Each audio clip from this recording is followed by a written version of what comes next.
You're listening to New Talk on WNSR New School Radio. David Dinkins is the first and only African American to serve as mayor of New York City. He also served as a state assemblyman, city clerk, and Manhattan Borough President. He is part of a political dynasty, Harlem's dubbed Gang of Four, with fellow members Basil Paterson, Congressman Charlie Rangel, and the late Percy Sutton. I would like to welcome Mayor David Dinkins to WNSR New School Radio. I always wonder if there are things that, now looking back on your administration, that you would have done differently. Can you think of a few things? Yeah, there are always things that you would have done differently. As you point out, Ed Koch says he would have done certain things differently. Anybody who claims that they wouldn't do things differently is somebody who maintains they never made a mistake.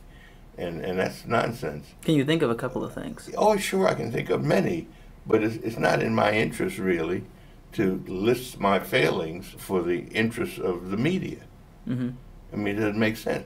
Now, I'm in the process of doing a book now, and you will read in this book of some things that we would have done differently, but you'll also read of some of the many things that we did right. And it's a broad we, because I had the privilege of having a lot of very bright, young, committed people who worked with me. Otherwise, nothing would have happened. I mean, that's why Nelson Mandela came first to New York when he was released from prison after more than 27 years. He could have gone to Washington, D.C., but the first place he came outside of South Africa was here, and stayed with us at Gracie Mansion. And this is, you talk about history, that's our granddaughter there. Nelson Mandela is holding in his arms. This photograph was taken in June of 1990. And this is the same little girl who's graduating Columbia University in mid-May this year. But the reason that we were able to get him here is because the people I had working with me, especially Bill Lynch, New York Times used to call a rumple genius. Mm-hmm.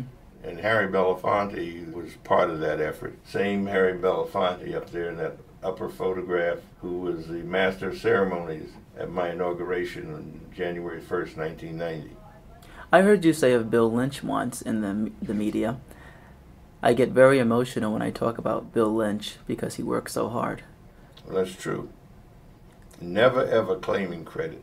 And he recruited so many good people that I did not know before. I was introduced to them by Bill Lynch. But I had a lot of good people. Basil Paterson, who was not part of our administration, but who was a good friend and law partner, and one of the Gang of Four, of course. Mm-hmm. But he worked with me as chair of the committee to help pick people for the bench, for the judiciary. And it happens that this night before last, I was at an event, the 30th anniversary of the Gay Men's Health Crisis, which is run by a black lesbian, Dr. Marjorie Hill, who worked in my office when I was mayor. And at this event, there were many people who were gay, and among them was a woman who came up to me, short little lady, who thanked me for having appointed her to the bench. And she's now on the appellate division, the first department. And she thanked me. Of course, I didn't remember her, but I told her, well, part of the reason is Basil Paterson, because he recruited the people and from whom I would pick one or two depending on the number of vacancies. And she was one of them. But it was people like that. There was a guy named Harvey Robbins that I'll never forget, who, when we were in difficult budget times, he persuaded me that, knowing of my love for children, we could spend $47 million to keep each branch library open 6 days a week, which had not happened in a quarter century. And we did it, because while the number crunchers were saying, you can't do this, you can't do that, Harvey was saying, Mr. Mayor, we can do it. And he showed me how, and we did. There are innumerable things. So rather than point to the things that we didn't do as well as we wish we had, I got enough detractors out there who will tell you about them. Their version is not always accurate, which is one of the reasons that I'm doing a book. What's the name of the book? It's untitled right now. The working title is Gorgeous Mosaic. Where did you get that name from? It's an expression that I have used for many years. I went to school in Harlem part of the time, and we were taught that New York is a melting pot. And I maintain it's not a melting pot. It is a gorgeous mosaic. We have as many separate ethnic identities in New York City and in Queens alone as they have in member nations in the United Nations. Interesting. One thing I do want to talk about quickly before I end, I know you have a busy schedule, is the Gang of Four. How do you feel now that the Gang of Four is one? Well, we are as I frequently observe at memorials and funeral services, I attend too many these days, that a lot of our heroes are dying out and they're leaving us. And so it's really sad to lose Percy Sutton. He was the oldest, and then Basil Paterson, then me. Charlie Rangel's the baby. And but I am concerned and committed to doing all I can to see that Charlie gets to serve in the Congress as long as he wishes. And he certainly wants at least one more term. And there are those who are challenging him as we speak. Mm-hmm. What do you think of not just the challenger for Charlie Rangel, but younger challengers getting involved? We see that in the race with Hakeem Jeffries in Brooklyn against Ed Towns. Many young people feel Ed Towns is stated in the last several days that he's not going to run for re-election. Mm-hmm. So you have Charles Barron and Hakeem.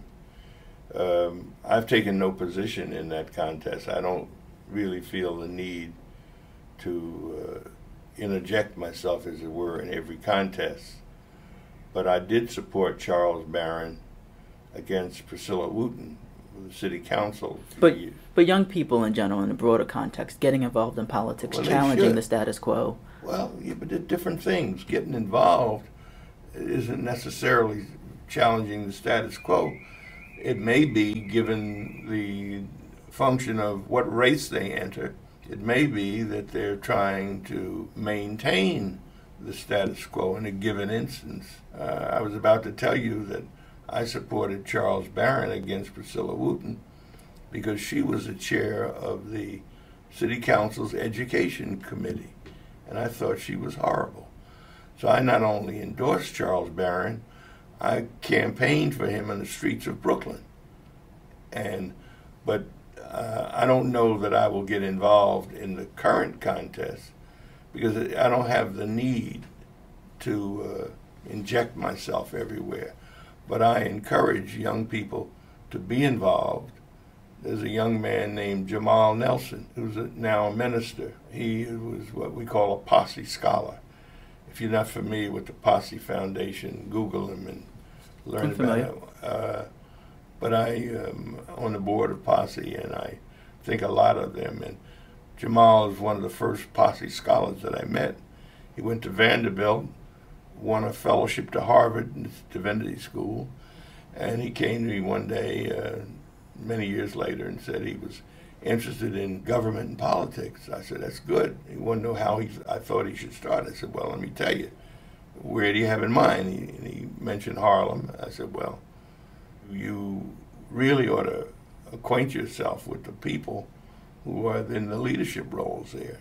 So he did. He reached out to Charlie Rangel and Inez Dinkins and others, and he ran for district leader in the same assembly district where Rangel is. There are 4 parts, A, B, C, and D. And he ran in one of those parts, not the same part where Rangel is a district leader with Inez, but a different part. And naturally, Charlie and Inez and everybody who was there, they supported the incumbents because it's a little silly not to. Anyway, he won. And I predict a great future for this young man in time. I mean, his interest is not to just simply see his name in lights, but really to try to do good for the community. Mm-hmm. You have to meet him sometime. I will look Jamal him up. Nelson. I will look him up. In closing, how would you like to be remembered, your legacy? Well, I'd like to be remembered as someone who especially cared about children. See, we adults don't own this planet. We hold it in trust for them. They truly are our future. And I love kids. And I go to schools and synagogues and churches and mosques, and I am fond of telling people that frequently folks will say to me, well, now that you have retired, and I'll interrupt them and say, I haven't retired. I just changed occupation. They will say, well, now that you've retired, you have more time. And I tell them I really have less time because I have fewer people to whom I can delegate things. When I was mayor, I had hundreds, indeed thousands. It's not true anymore. And I said, however, I don't go anywhere or do anything I don't want to do. When I go to some kids like out every year for the last 10 years at least, I've gone to Far Rockaway with Dick Brown, the district attorney of Queens, to talk to young kids in school out there in the 4th, 5th, 6th grade. And I tell them always, I say, I'm here because I love you, I care about you. Other people who are in political office will come. So Dick Brown has 4-party endorsement and no opponent. So he sure in hell is not out here because he's trying to make political points, and I ain't running for nothing. So if I'm here, please believe me, and I encourage them to listen to their parents, listen to their teachers, listen to people who really care about them. And I always tell them, if you're going to make some mistakes, make your own. Don't follow somebody dumber than you and do that which you ought not do, because that's the so-called peer pressure. Mm-hmm. And kids do that. It's sad. But I want to be remembered as somebody who cared about people, particularly children. And I want folks to remember that. Your interview with Ed Koch, he refers to this day. By this day, I mean the year 2012. He will refer to Crown Heights as a pogrom. If you look up a pogrom, the definition is state-sponsored activity. And that's just untrue. It's not what it was. But I'm not going to spend my time with you on that. You can read about it in my book. I will do that, and I hope the name sticks. Gorgeous Mosaic. I'm going to title this interview Gorgeous Mosaic. Okay. It was a pleasure, Mayor Dinkins. Thank you. Okay, my friend. Thank you for listening. This is Roy Paul for WNSR New School Radio.